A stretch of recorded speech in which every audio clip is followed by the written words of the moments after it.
நீங்கள் செய்த பாவங்களுக்கு பரிகாரமாக ஏராளம் தான தர்மங்கள் செய்யுங்கள்.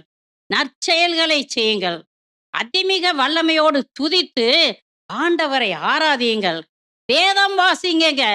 இறை வார்த்தைய வாசிக்க, வாசிக்க, வாசிக்க உங்களுக்குள்ளே இருக்கிற பாவக்கட்டு உடையும். உன் பாவம் கழுவப்படும்.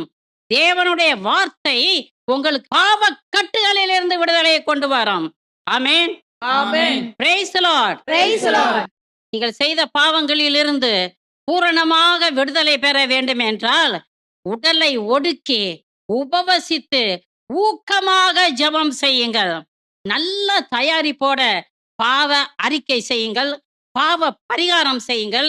இனிமேல் இப்படிப்பட்ட பாவங்களை செய்யாதிருக்க தூய ஆவியாரின் அபிஷேகத்திற்காக ஜெபியுங்கள். Price the Lord. Praise the Lord. பிரியமானவர்களே,